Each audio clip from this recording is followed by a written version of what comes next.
Buenas tardes. Es el mediodía. Hoy es lunes. Hello, everyone. Good afternoon. It is noon, so it's time for another week, the first lesson in the week of Community Spanish, coming to you every Monday, Wednesday, and Friday at noon.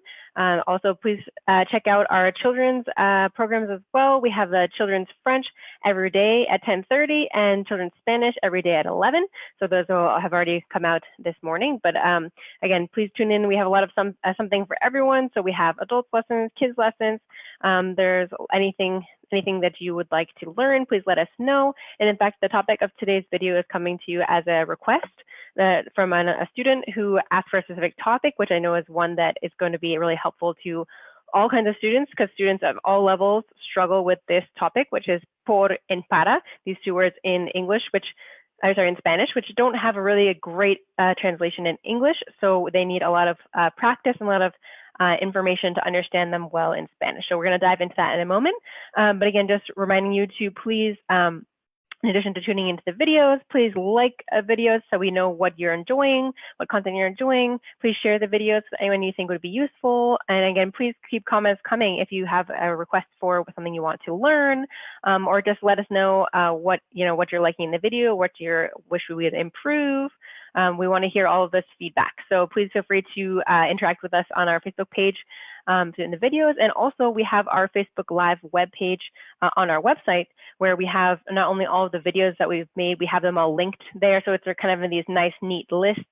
So if you're looking for a certain type of video, whether it's a community Spanish video or a community French video, they're all listed there. They're all linked there, in addition to some extra resources, some worksheets that we have made for our lessons. So you can, after you watch the video, if you want to get more practice, more reinforcement, please go to the website and check that out, and do some extra activities to make sure you feel comfortable with the material. And please share with anyone who you think might enjoy it.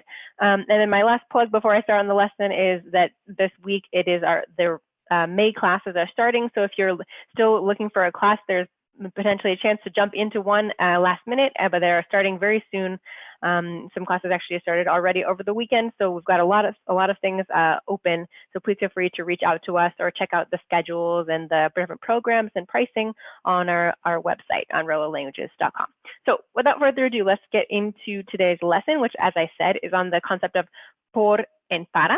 So this is something, it's definitely not a beginner lesson. It's a little bit more towards the intermediate side of things. But again, this is an issue that pretty much I've seen all my students, depending on, doesn't matter if it's intro 1 up to advanced, everyone makes mistakes with por and para. So it's something that will be a useful lesson to really anyone. So I'm going to, of course, share my screen with you so you can see some of the information, and then we are going to practice together. So we're going to start first in our lesson with por. So again, the por and para can both be very loosely translated as for in English, but they're really much more than that. And again, that's part of why they're a little bit challenging for Spanish learners, is because they have,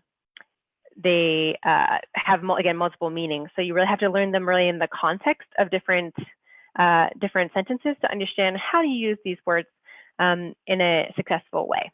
So again, we're going to start with por, and then we're going to talk more about para. So we have even just 2 example sentences to get us started. We have gracias por la comida, or for example, I could say when you come to the video, gracias por venir, thank you for coming to the video. Okay, or este regalo es para ti. So again, in both these English translations, we would say for, but we're obviously using different words in Spanish. So we're going to get into the depth of this, and hopefully kind of clarify for everyone about when you use which word. So we're going to start with por. So the first one we have here on our list, por, is to express gratitude or apology. So for example, when I said gracias por tu ayuda, gracias por venir, gracias por whatever else, you're thanking them for doing something. So this is our first case of using por. Okay. Next one we're talking about for math. For multiplication, like the example here, 3 por 3 son 9. So 3 times 3, okay, or 3, I could say like 3 by 3, make 9 or are 9. So this one probably a little bit lower on your list in terms of how often you're going to use por in this meaning, but it's possible that you might have to do some simple math when speaking Spanish. So after these two. Next one, we have this one. This is one that's definitely more of the common ones that would be more useful for frequency or proportion. So often, especially for the frequency, this is when a lot of students use the word por on a frequent basis. So for example, voy a clases de español 2 veces por semana. So I go to Spanish classes 2 times per week. So this is, again, our frequency, how often you are doing something, we use por. So for example, 2 veces por semana, por mes, por año. So these are all kinds of a frequency within a specified time period. So whether it's a week, a month, an hour, whatever it is. So that's for the frequency. Now, the next one we use por is to describe, it's a kind of a directional thing. So when you're going, again, various translations for this, but we can say like through or along or by or in the kind of region of something. So for example, Florencia camina por el parque. So Florencia walks through the park or along the park or by the park. So this is how we describe for this kind of, location for explaining, how someone's traveling. So you say, when you want to say that someone made directly, from one side to the other side in the middle, then like as we would say through in English, we would use the word por. So we're going to use por for this description too. Now this one, we said it talks about an exchange. Again, most importantly, we talk about when we buy something, when someone's like, oh, how much did you cost? And I say, okay, well, I got it for this price. So for example, compro el libro por $10.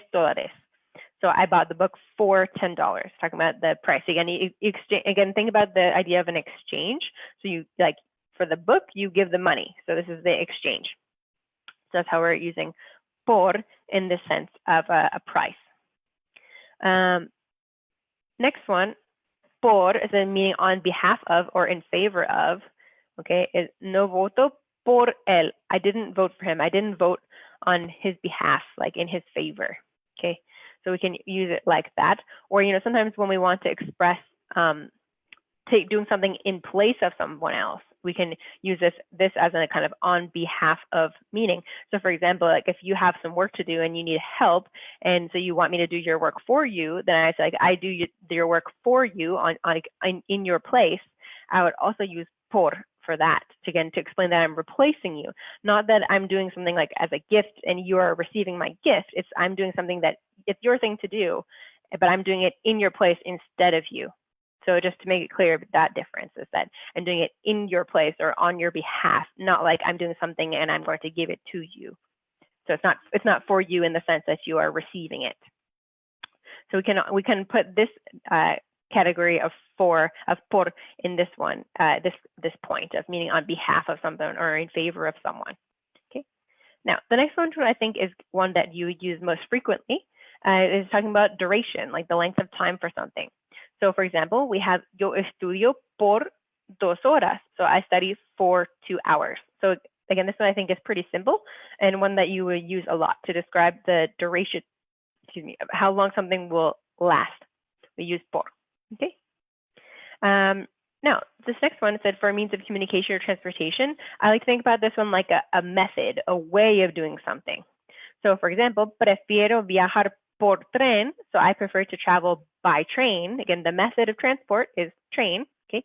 Y hablar por teléfono. So and speak by phone or on the phone. Again, the method, the manner in which I speak is by phone versus like another type of communication, whether it's a computer or something else. So this is, I like to again kind of summarize this one as method. This is how we use por to describe this. Now, next one. Again, I know this is kind of a long list. There's a lot of different contexts in which we use por. This one, so to express an action that remains to be completed, like something that is left to do that you're going to do usually soon. Okay, so it's kind of to explain that something is remaining on your task, your list of tasks of things you're planning to do. So and this one we use por combined with an infinitive. So with this example, Marta está por cocinar la cena. So we translate this as Marta is about to cook dinner. So again, it's something that's left for her to do. It's something that remains for her to do. So está por cocinar. So again, we have por followed by the infinitive for this kind of structure. Okay, now next one. This is I think one of the most important, in terms of the ones we're going to use the most. Now, of course, all of these are useful, but this is a lot of information. So we have to prioritize what are the things that we're going to use most often and focus on learning those first. So I think in terms of that list of what your top priorities, I think this is another one on the top. So talking about expressing the cause or the reason, like the motivation for something.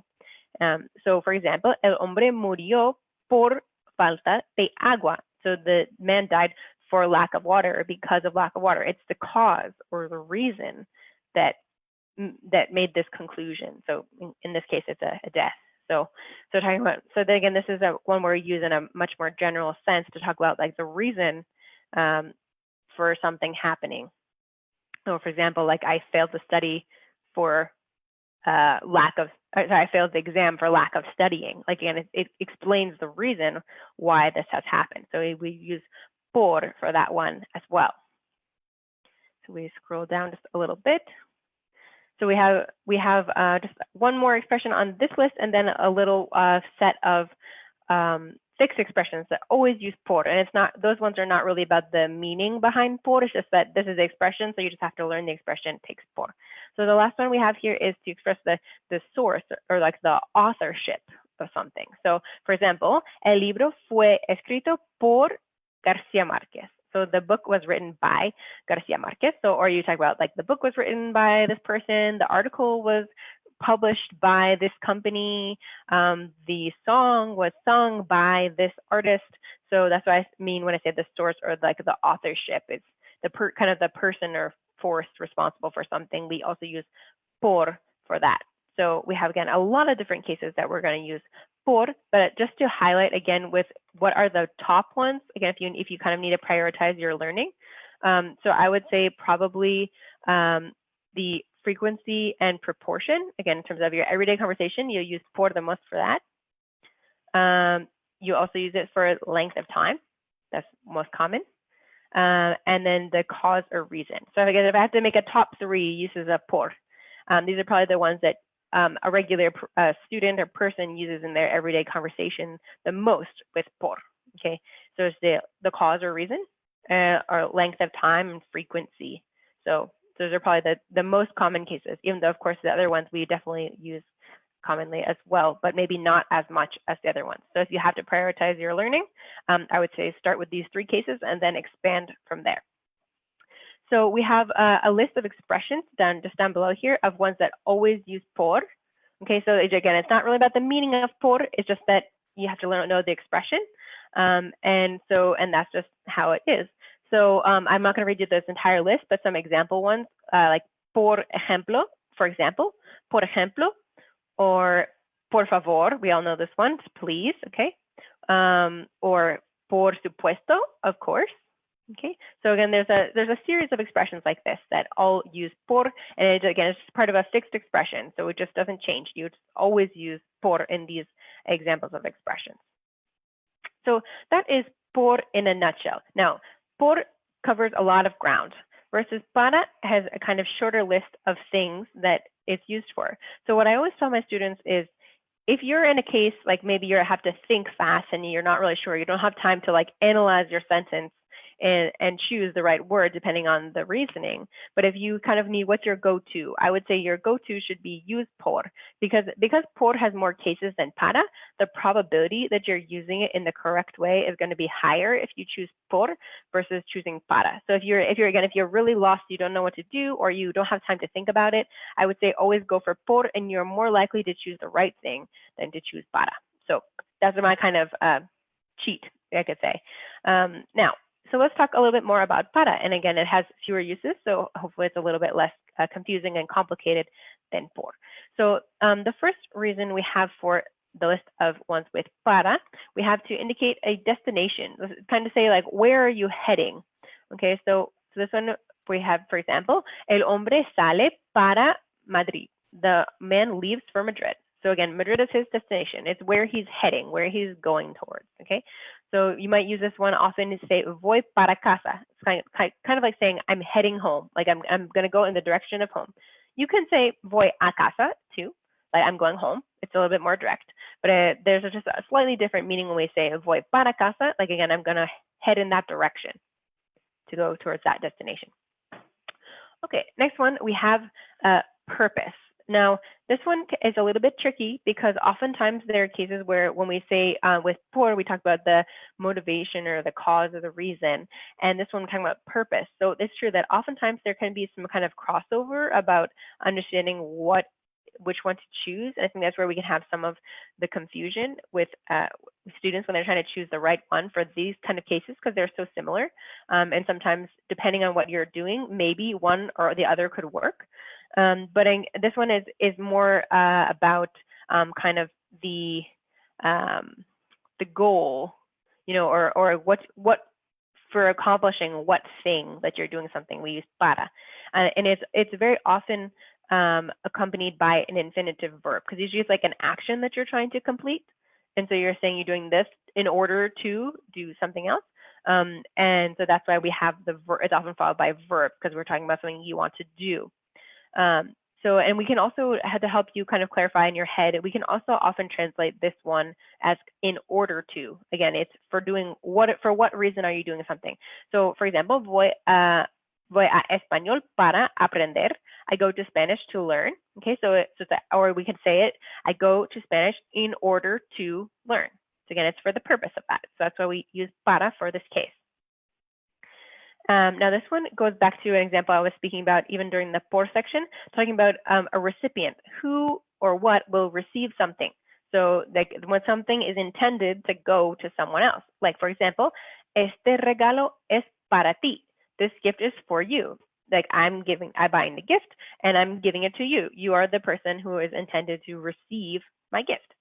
So this is what I was talking about earlier when you talk about you do something in someone else's place. Like when we say you do something for someone, but we mean you replace them or you do it on their behalf when it's their thing to do. Versus this one, it's like I'm doing something and I'm doing it in order to give it to you. So I'm not doing it in your place instead of you.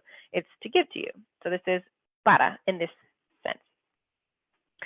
Next one, this one I think is one of our other most common uses of para. So it's a good one, again, if you have to prioritize your learning about which expressions to try or which kind of models to learn. I'd say this is another important one. We talk about a deadline. You know, when is something due? We use para for this. So la tarea es para el lunes. So the homework is for Monday or it's due on Monday. And you can use a day, you could use a time as well. So for example, if the homework is due by 8 o'clock, let's say, so la tarea es para las 8. So it doesn't just have to be a day. You could follow it by a time or another unit of measure. So, but the important thing is for a deadline, we use para. Okay, now we have just 2 more cases for the para before we do some practice. So next one we have it says to express a contrast from what is expected. So this one is a kind of certain structure, a little formula you can use in a sentence. So, and we have example here, para ser un niño, lee muy bien. So like for being a kid, like he reads very well. So what we're trying to express is our expectation of if you're a kid means that maybe you struggle with reading, but the reality is actually the opposite. It's different from what we expect. So, or for example, we can say, para ser un adolescente es muy responsable. So for being an adolescent, he's very responsible. So again, maybe our expectation is that if he's a teenager, he's not responsible. But they're saying that we're expressing a contrast that he actually is responsible. So this is how we're using para to show this contrast. And so again, usually we're kind of laying a description or a condition down in the start. And then we have our action. So again, para ser un niño, para ser un adolescente, para ser un estudiante, para ser un artista. So again, we can, depending on whatever the conditions are we're trying to explain, this is how the kind of formula of how we would make it. So we have para and then the kind of condition, and then we have an action. In this case, it's lee muy bien, he reads very well. So this is how we use para in this sense. Now, last one is to talk about an opinion, again, to to express in whose perspective you're talking. So for example, we have, para mí, tú no puedes ir a la fiesta. For me, or in my opinion, in my perspective, you can't go to the party. So this, again, we're trying to indicate whose opinion is being expressed. So para mí, para ti, para él, para el profesor, para nosotros, para mi madre. So we're going to just try to establish whose perspective we're talking about. So we use para in that sense. So that's the kind of the summary of para here. So again, I think the most important cases that we're going to use this in is we're going to, again, if I have to prioritize our learning, we've got the purpose. I think that's where we're going to use it most. The recipient and the deadline. I think those are the three cases that my students use para the most on a daily basis. So again, if we have to kind of rank the different cases, and because you can only learn some parts at a time, you can't sort of sit down and memorize this entire page. I would say those are kind of your top cases to go with. So now that we have got this kind of got a little bit some of our foundations, let's try to practice. And so again, of course, I'm going to put some more practice on the website after. So if you need to get more practice, which inevitably you do, because this is complicated, it's difficult. As I said, students of all levels struggle with por and para.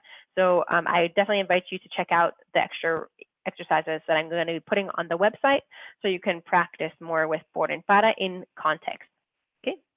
So this one, we have an exercise, and we need to choose which is the better word to go in the blank. Is it por or is it para? So let's see if we can do. You're welcome to write in the comments below, or just think them to yourself, whatever you prefer, but I'm glad to have people engaged by writing in the comments. So, número uno, mi suegra va a estar con nosotros, blank, varios meses. So my mother-in-law is going to be with us various months. So we're talking about a duration of time. So based on if we can remember from above, if it's a duration of time, should you choose por or para? We should choose por. Por is for a duration. All right, número dos. Blank, el verano, ustedes van a saber español muy bien. So blank, the summer, you all are going to know Spanish very well. So we're talking about, we have the summer as a deadline.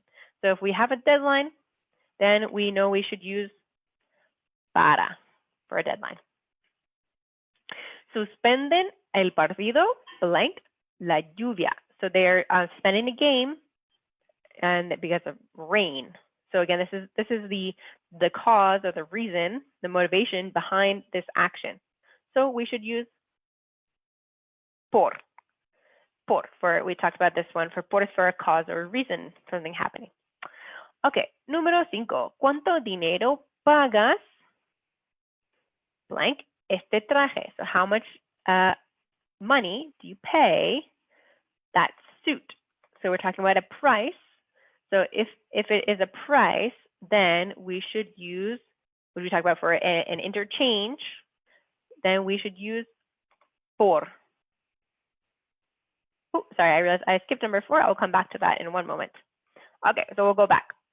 So we're talking about a price for this number 5. So we're talking about por, an exchange of an item for some money. So now we'll go back to number 4. So we have blank, estudiar bien es necesario estar en un sitio tranquilo. So to study well, it's necessary to be in a calm place. So we're talking about the purpose of doing something. And again, usually especially another clue to help us know what word to use, we see the word estudiar, which is an infinitive verb. And we talked about from the examples that if it is usually in order to do something that we use para. So we should say, para estudiar bien, es necesario estar en un sitio tranquilo. Okay, and now we'll go to number 6 since we had done 5 and 4 in the opposite order. So Carlos no deja que nadie hable él. So Carlos doesn't let anyone speak for him, right? So we're not saying for him like where someone's talking and giving something to him. We're talking about in his place, like replacing him. So as we spoke about before, then we're going to use por to talk about when you're replacing or doing something in someone else's place or on their behalf. Número 7. Deben aprender esta lección blank mañana. So they have to learn this lesson for tomorrow, deadline. So just like we saw for número dos, we're going to use para because it's a deadline. 8. Los niños van a ir blank la iglesia. The children are going to go, and then we have the church at the end. So we're talking about, as it says, en dirección a, so in the direction, in the way of, towards that destination, which was our first example in the para section. So we're going to use para as it's their destination. It's that in the direction of they're heading towards the church. Okay, todos lo escuchan blank ser muy inteligente. So everyone listens to him blank for being very smart, very intelligent. So it's the reason why they listen to him. So we're going to use, just like with number 3, we're going to use por. So it's like because of his intelligence, people listen to him. So it's the cause for the intelligence, the reason. So that's why we use por. All right, número 10. So we've got about 5 left. 10. Las hormigas avanzan blank la huerta. So las hormigas are the ants. They like advance, they go through, and then we have la huerta is the orchard. Okay, so we're talking about they're going right through the middle. So as we learned from the example above, where Francia camina por el parque, we're also going to use por here for la huerta. The ants are going through the middle of the orchard. Okay, 11. Este libro lo voy a comprar blank Francisco, and it says in the parentheses como regalos as a gift. So Francisco is receiving this gift. He's a recipient. So as we learned from the recipient above, it should be para for a recipient. Okay, 12. El ladrón sale blank la ventana. So el ladrón is the robber. Sale goes out blank the window. So it's he went through the window. It's the way by which he exited. Okay, just like we had with the parque and also la huerta. So we're gonna use also por because it's he went through it. It's in the middle, right through the middle. Okay, we have 3 more to go because we have 3, 14, and 1 underneath that's currently off the screen. Next, so 13, we have blank mi. Lorenzo es una gran persona. So blank me for me. Lorenzo is a great person. So in my opinion, in my perspective, which we saw from the end of the last category, is para. Para mí, Lorenzo es una gran persona. Okay, 14. Si piensas que haré todo el trabajo, blank ti, estás muy equivocado. This sentence is a little bit more complicated. So if you think that I will do all the work in your place, you are very wrong. So again, in your place, instead of you, not like I'm doing the work and giving it to you as a gift. So it's not a recipient, but it's in your place to replace you. So we should use, like we did with number 6, we should use por. Okay, por ti. So I'm doing all the work in your place. All right, and now let's go to 15, the last one. Voy a reservar una mesa, blank, 8 en el restaurante de Paco. So we're talking about, I'm going to reserve book a table for 8 in Paco's restaurant. So this one we can use almost like we talked about with the multiplication example. So we would use por 8, it's like for 8 people. Okay, en el restaurante de Paco. So that's the last one for our exercise today. Again, I know that was a very long lesson, but unfortunately, por and para is a bit complicated. So we do have to take the time to look at the different explanations, and hopefully by laying it out like this, it was clearer for you. And you can also see some good model sentences to learn the material. So that way, when you go to use por and para by yourself, you have some kind of example sentences you can go back to. And as I said, they both have various uses, but in general, por it has more uses than para. So if you're ever really not sure, or if you don't have the time to think about it, go with por. That's kind of my rule of thumb. So you can always use that as your backup. But of course, ideally, you want to learn all of the cases and the reasons. But sometimes we have to do a little of the quick fix for the moment. So I would say go with por if you can. Please like, share, comment on the video, and of course, as I said, I'll be posting some extra practice up on the website, rolalanguages.com, on our Facebook Live page. So please feel free to check out the materials there, because you definitely have to practice a lot with these concepts. It's not easy at all. So with that, I will say adios for me. I'll be back on Wednesday at noon for the next Community Spanish. But in the meantime, please stay tuned for the Children's French at 10:30 every weekday and Children's Spanish at 11 every weekday. So there's definitely a lot more things to tune into before you see me again on Wednesday at noon. So gracias and adios.